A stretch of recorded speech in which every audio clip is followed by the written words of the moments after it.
Welcome. Today we're diving into the concept of market equilibrium, a foundational idea in economics. Whether you're new to economics or just need a refresher, understanding market equilibrium is essential for grasping how markets function. In this video, we'll break down what market equilibrium means, why it matters, and how it affects buyers and sellers in everyday life. We'll also explore real-world examples and see how changes in supply and demand can shift the balance. Let's start by defining the basics and setting the stage for our journey into the world of markets. Market equilibrium is the point where the quantity of goods supplied equals the quantity demanded. At this price, known as the equilibrium price, there's no shortage or surplus in the market. Buyers can purchase as much as they want and sellers can sell all they have. This balance is crucial because it ensures resources are allocated efficiently. When markets are in equilibrium, everyone is satisfied, buyers get what they want at a fair price, and sellers can sell their products without leftover stock. Next, let's look at how this balance is achieved in real markets. Supply refers to how much of a good or service producers are willing to offer at different prices. Generally, as prices rise, suppliers are more willing to produce and sell more. This is because higher prices can cover costs and lead to greater profits. The supply curve, which we'll discuss soon, typically slopes upward, reflecting this relationship. Understanding supply is key to seeing how equilibrium is reached, as it interacts directly with demand. Now let's turn our attention to the other side of the equation, demand. Demand is the amount of a good or service that consumers are willing and able to buy at various prices. Typically, as the price of a product goes up, the quantity demanded goes down. This is known as the law of demand. The demand curve, which we'll see soon, usually slopes downward. Demand reflects consumers' preferences, incomes, and needs. By understanding demand, we can see how it interacts with supply to determine the market price. Next, we'll visualize these concepts with supply and demand curves. To better understand market equilibrium, let's look at supply and demand curves. These are graphical representations showing how much of a product is supplied and demanded at different prices. The supply curve slopes upward, while the demand curve slopes downward. Where these two curves intersect is the equilibrium point. This intersection shows the equilibrium price and quantity. Visualizing these curves helps us see how changes in the market can affect prices and quantity. Let's explore what happens when the market is not in equilibrium. Surplus occurs when the quantity supplied is greater than the quantity demanded at a given price. This usually happens when prices are set too high. Sellers find themselves with unsold goods, which puts pressure on them to lower prices. As prices fall, demand increases and supply decreases, moving the market back toward equilibrium. Surpluses are a natural signal in markets, prompting adjustments that restore balance. Next, let's see what happens when there's a shortage. Shortage happens when the quantity demanded is greater than the quantity supplied at a certain price. This typically occurs when prices are too low. Buyers compete for limited goods, often leading to higher prices. As prices rise, suppliers are encouraged to produce more and demand decreases, guiding the market back to equilibrium. Shortages, like surpluses, are signals that help markets self-correct. Now let's look at how equilibrium price is determined. Equilibrium price is found at the intersection of the supply and demand curves. At this price, the amount buyers want to purchase matches exactly what sellers want to sell. There's no pressure for prices to change as the market is balanced. This price is important because it reflects the collective actions and preferences of all market participants. Understanding how equilibrium price is set helps explain why prices change when market conditions shift. Next, we'll see how markets respond to changes in supply and demand. Sometimes the demand for a product changes due to factors like consumer preferences, income, or the price of related goods. When demand increases, the demand curve shifts to the right, leading to higher equilibrium price and quantity. If demand decreases, the curve shifts left, resulting in a lower equilibrium price and quantity. These shifts show how sensitive markets are to changes in consumer behavior. Next, let's see how changes in supply can also affect equilibrium. Supply can also change due to factors like production costs, technology, or the number of sellers. When supply increases, the supply curve shifts to the right, leading to a lower equilibrium price and higher quantity. If supply decreases, the curve shifts left, causing a higher equilibrium price and lower quantity. These shifts highlight how markets adjust to new circumstances. Now let's look at some real-life examples of market equilibrium in action. Consider a local farmer's market selling fresh tomatoes. If there's a bumper crop, the supply increases, shifting the supply curve right. Prices drop and more people buy tomatoes. If bad weather ruins the crop, supply decreases, prices rise, and fewer tomatoes are sold. This simple example shows how market equilibrium works in everyday life. Next, let's look at another example involving technology products. The smartphone market, a new model's release can increase demand, shifting the demand curve right and raising prices. Over time, as more manufacturers enter the market, supply increases, shifting the supply curve right and lowering prices. This dynamic adjustment keeps the market in balance. Such examples help us see how equilibrium is not static but constantly changing. Now, let's discuss the importance of market equilibrium. Market equilibrium is important because it leads to efficient resource allocation. When markets are balanced, goods and services go to those who value them most, and producers can cover their costs. This efficiency benefits both consumers and producers, supporting economic growth and stability. Understanding equilibrium helps policymakers and businesses make better decisions. Next, let's see what happens when markets are not allowed to reach equilibrium. Sometimes governments set price ceilings to keep prices from rising too high, such as rent controls. While well-intentioned, price ceilings can lead to shortages because the price is kept below equilibrium. More people want to buy at the lower price, but suppliers are less willing to sell, resulting in unmet demand. This disrupts the natural balance of the market. Next, let's look at the opposite, price floors. Price floors set a minimum price, such as minimum wage laws. If the floor is above equilibrium, it can create a surplus. More people want to work at the higher wage, but employers hire fewer workers. This leads to unemployment, another form of market imbalance. Price floors, like ceilings, interfere with the market's ability to reach equilibrium. Next, let's discuss how markets naturally adjust over time.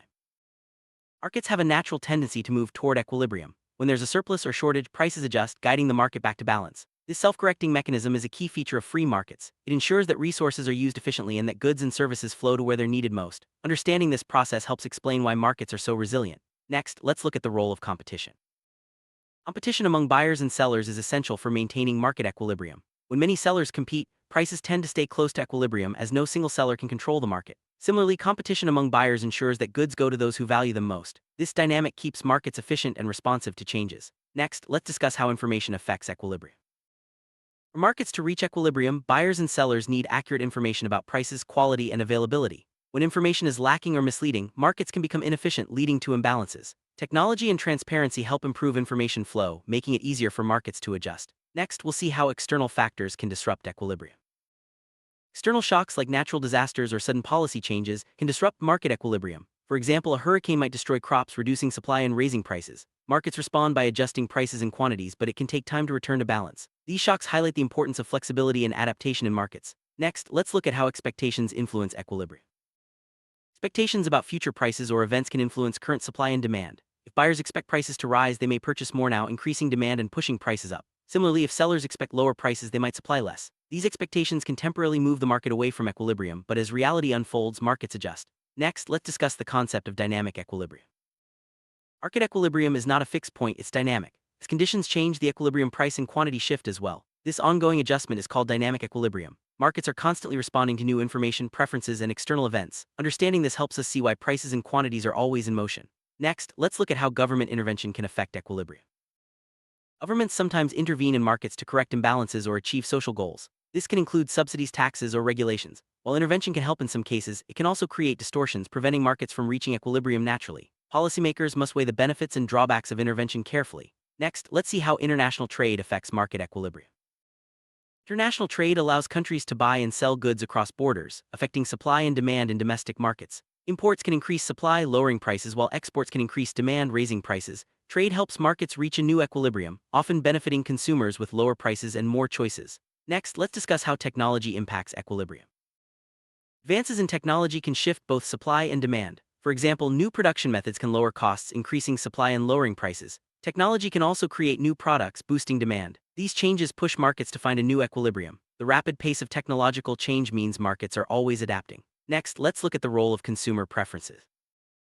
Changes in consumer tastes and preferences can shift demand, affecting equilibrium. For example, if a new health trend increases demand for organic foods, prices and quantities adjust as the market finds a new balance. Businesses must stay attuned to these shifts to remain competitive. Next, let's see how population changes influence equilibrium.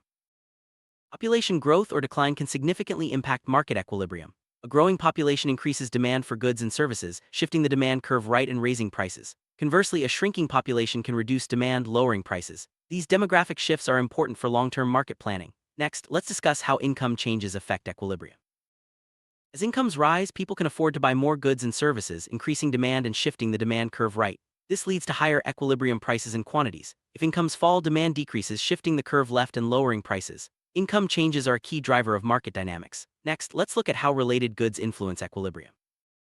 Prices of related goods like substitutes and complements can affect demand. If the price of a substitute rises, demand for the original product increases. If the price of a complement rises, demand for the original product decreases. These relationships cause shifts in demand and change the equilibrium price and quantity. Next, let's discuss the concept of elasticity.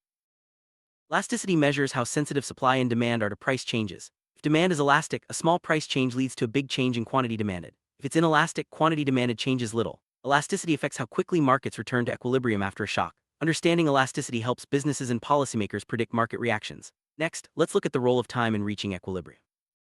Time plays a crucial role in how quickly markets reach equilibrium. In the short run, supply and demand may be less flexible, leading to temporary imbalances. Over the long run, markets adjust as producers and consumers respond to price changes. This gradual adjustment helps restore equilibrium. Next, let's see how expectations about the future influence current market behavior. Expectations about future events like price changes or new products can influence current supply and demand. If people expect prices to rise, they may buy more now, increasing current demand. If producers expect higher costs, they may supply less. These behaviors can temporarily move the market away from equilibrium, but as events unfold, markets adjust. Next, let's discuss the concept of equilibrium in different market structure. Perfectly competitive markets, many buyers and sellers interact, and no single participant can influence the price. Equilibrium is reached quickly and prices reflect all available information. This leads to efficient outcomes and minimal waste. Perfect competition is an idealized model, but it helps us understand how real markets strive for balance. Next, let's look at equilibrium in monopoly markets. A monopoly, a single seller controls the market and can set prices above equilibrium. This often leads to higher prices and lower quantities than in competitive markets. Monopolies can create inefficiencies and reduce consumer welfare. Understanding monopoly equilibrium helps explain why competition is important for market health. Next, let's discuss equilibrium in oligopoly markets. Oligopoly markets have a few large sellers who may collude or compete. Equilibrium in these markets can be unstable as firms react to each other's actions. Prices may be higher than in perfect competition but lower than in monopoly. Oligopolies highlight the complexity of real-world markets. Next, let's look at equilibrium in monopolistic competition. Monopolistic competition features many sellers offering differentiated products. Each firm has some control over price, but competition keeps prices close to equilibrium. Product variety and innovation are common. This market structure combines elements of monopoly and competition, leading to unique equilibrium outcomes. Next, let's discuss how government policies can promote equilibrium. Governments can promote market equilibrium through policies that encourage competition, transparency, and fair trade. Antitrust laws prevent monopolies, while regulations ensure accurate information. These policies help markets function smoothly and reach equilibrium more easily. Next, let's look at how behavioral economics challenges traditional equilibrium theory. Behavioral economics studies how psychological factors influence market behavior. Sometimes, people make decisions that don't align with traditional models, leading to persistent imbalances. Understanding these behaviors helps economists design better policies and predict market outcomes. Next, let's see how digital platforms are changing market equilibrium. Online platforms like e-commerce sites and digital marketplaces have transformed how supply and demand interact. These platforms provide instant information, increase competition, and help markets reach equilibrium faster. However, they can also create new challenges such as market concentration. Next, let's discuss the global nature of modern market equilibrium. Today's markets are increasingly global, with goods, services, and capital flowing across borders. Globalization affects supply and demand, leading to new equilibrium prices and quantities. While this creates opportunities, it also introduces risks such as economic shocks spreading quickly. Understanding global equilibrium is vital for businesses and policymakers. Next, let's look at the limitations of equilibrium theory. While market equilibrium is a powerful concept, it has limitations. Real markets are often affected by imperfect information, externalities, and government intervention. These factors can prevent markets from reaching perfect equilibrium. Recognizing these limitations helps us apply the concept more effectively. Next, let's summarize what we've learned about market equilibrium.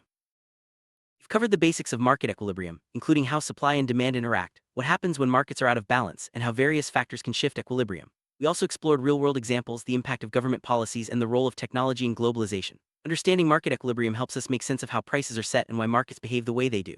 Next, let's see how you can apply this knowledge.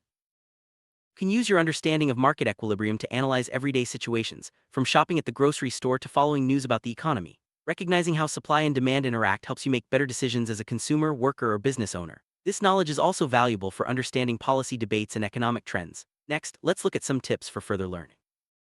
Deepen your understanding of market equilibrium. Try reading economics textbooks, following reputable news sources, or exploring online courses. Practice drawing supply and demand curves and analyzing real-world cases. The more you engage with these concepts, the more intuitive they'll become. Next, let's reflect on the importance of economic literacy. Economic literacy empowers you to understand the forces shaping our world. By grasping concepts like market equilibrium, you can better navigate personal finances, career choices, and civic responsibilities. Economics is not just for experts, it's a tool for everyone. As we wrap up, let's review the main takeaways from this video. Conclusion: market equilibrium is a central concept in economics, explaining how prices and quantities are determined in markets. By understanding how supply and demand interact and how various factors can shift equilibrium, you gain valuable insight into the workings of the economy. Remember, markets are dynamic and constantly adjusting. Stay curious, keep learning, and use your knowledge to make informed decisions in your everyday life.